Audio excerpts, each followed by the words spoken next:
Hey, what is going on, everyone? I've just sat down and watched the Nintendo Switch presentation for the past hour and 40 minutes or so. Well, the video was an hour and 40 minutes, but the actual presentation was about an hour long. But it was a pretty cringe-worthy presentation. It was typical Nintendo, not doing many things right. But there's a lot to get through. I've got a big patch of notes here which I wrote down while watching it. So let's get through it. The first thing they told us, March the 3rd is the date to put in your diary for the Nintendo Switch. That is when it will launch globally. The price in US dollars is $300. In the UK, the pre-order pricing's about 280, which is about the exchange rate nowadays, but it's a bit pricey. I think it's a bit more than I was expecting it to be, but and that just literally gets you the base console.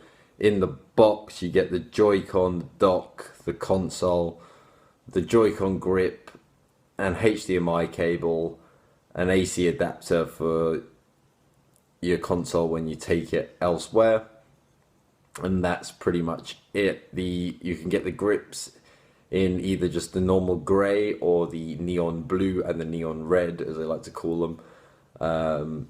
The coloured ones will be no extra charge, it's just a choice up to you. They covered briefly about online functionality as well.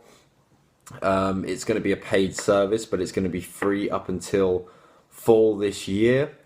So for about 5 or 6 months it will be free, and then it will turn into a paid service. No details on how much it will be per month, but they did say it will have a typical friend system. They mentioned party chat as well, which is good. We're finally getting up to the other consoles in that regard for online play. There's also been confirmed that you'll get one free game a month when you subscribe to this service, presuming that will start when the paid content starts, not when you're getting it for free in the first few months of the console's life.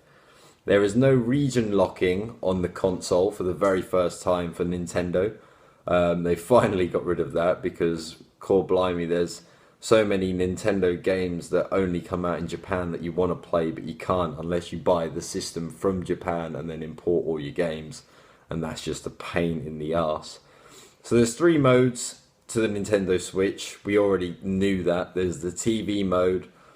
There's a tablet mode, which is basically a portable, but you have a stand, which I believe is sold separately. I'm not sure it's on the console. They didn't say anything about that. So that's where you place the screen on a table, whatnot, and remove the 2 Joy controllers and play like that. And then there's the handheld version where the 2 controllers are joined to the end of the Switch and you play as a handheld device.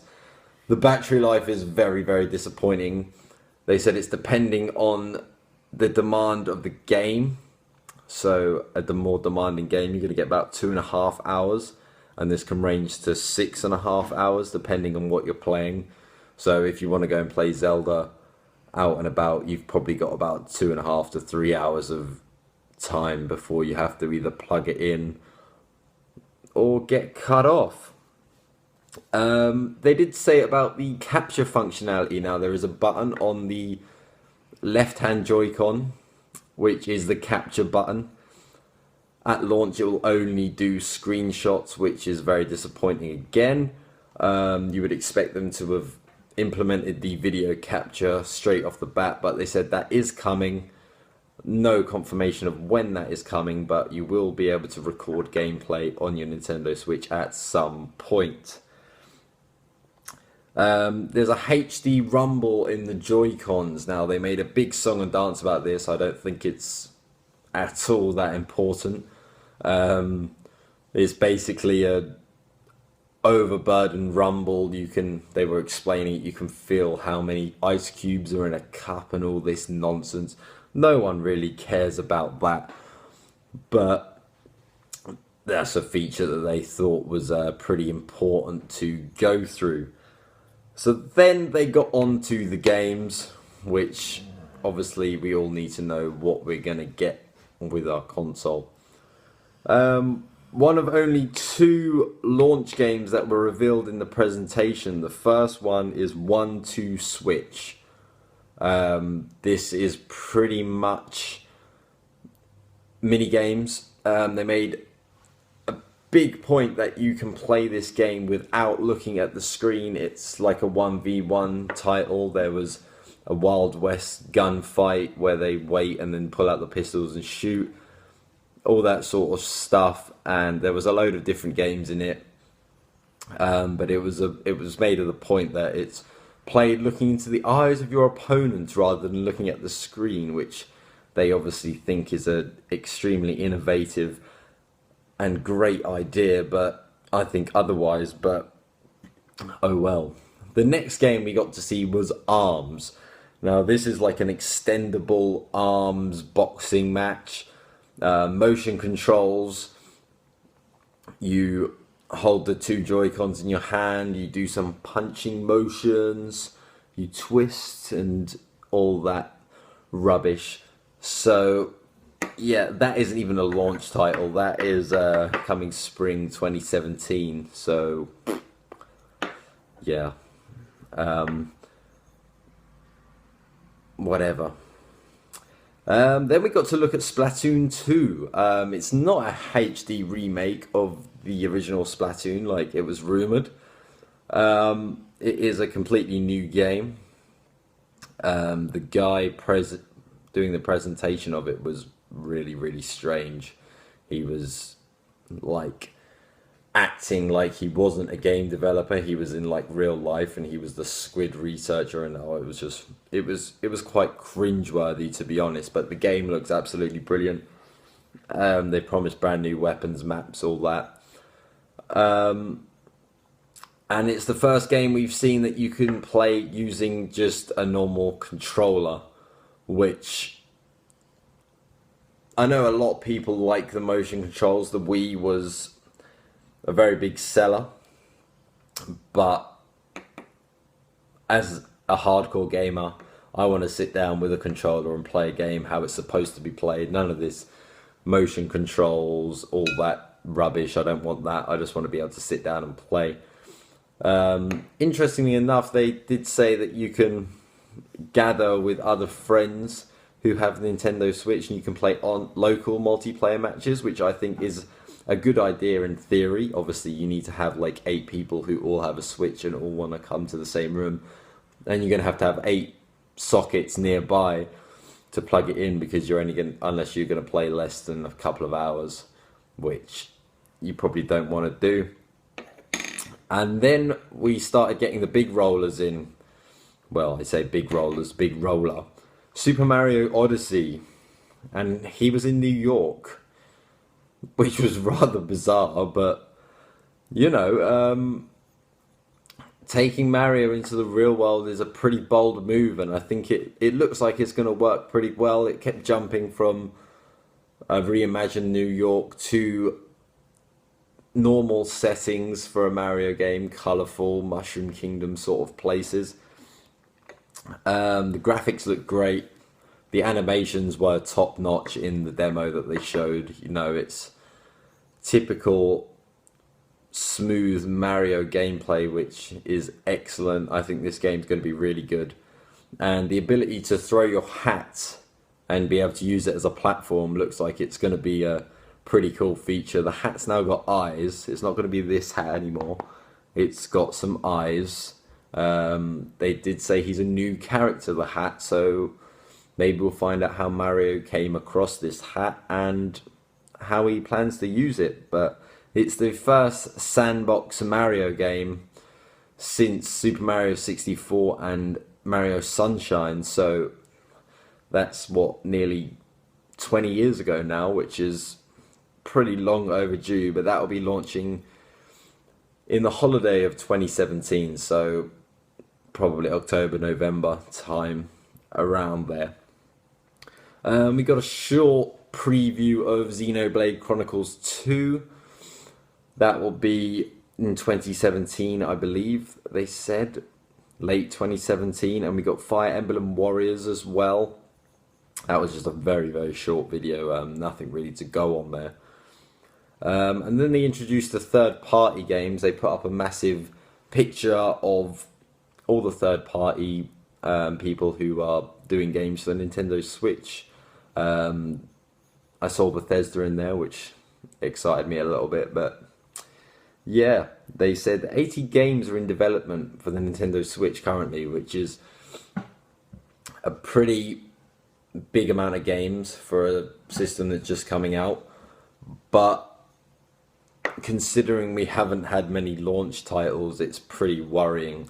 This happened with the Wii U. It came out and it literally had nothing, and there was like a uphill struggle from there, and it never actually caught up. So hopefully this doesn't happen this time.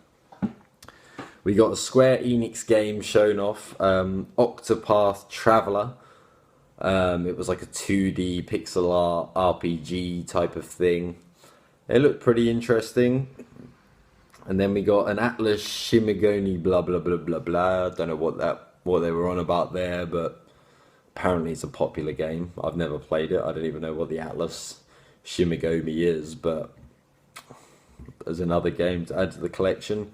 Then they had a pre-recorded image of the Bethesda guy telling us that yes, Skyrim is coming to the Nintendo Switch. Didn't tell us when, but Skyrim will be playable on Nintendo Switch and portable Skyrim, so that's pretty cool.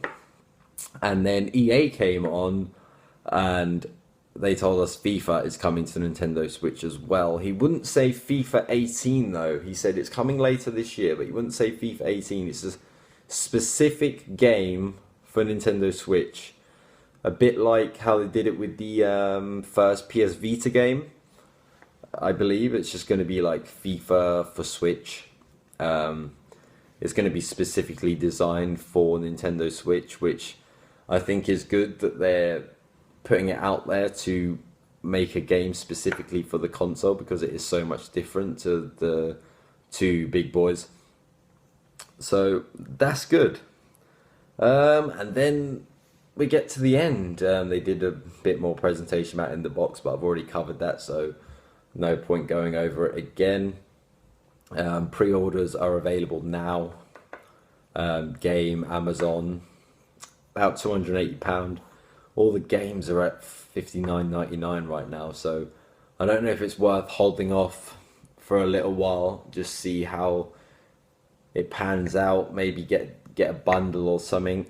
But the big news always comes at the end of a presentation, and we've been very disappointed every time because Zelda the Breath of the Wild has been delayed and delayed and delayed.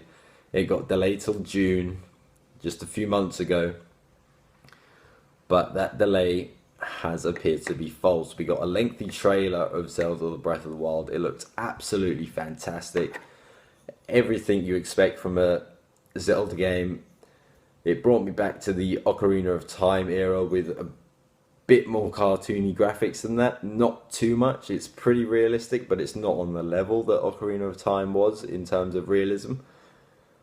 But it's your open world RPG Zelda game that you really, really want to play. But the best news of all was it will be out on March the 3rd with the console. So Zelda Breath of the Wild will be a launch title alongside 1-2 Switch. And they're the only two launch titles we got so far. But yeah, that has been the Nintendo presentation, guys. It was a really bad presentation, even by Nintendo standards. All the clicking, let's switch to, and then click, and that was really bad. Most of the talkers were really cringeworthy. The translation was pretty bad throughout. The only time the translation was any good was when at the start and the end. It seemed the translators couldn't keep up and couldn't actually translate, so it was all a bit weird. But other than that, guys, Nintendo Switch is coming March the 3rd. Put it in your calendar. I'd say hold off for the pre-order. Like I said, see if it drops down a little bit. See if you can get a bundle out there. But stay tuned for more Nintendo Switch here, guys. Thanks for watching, and I will see you later.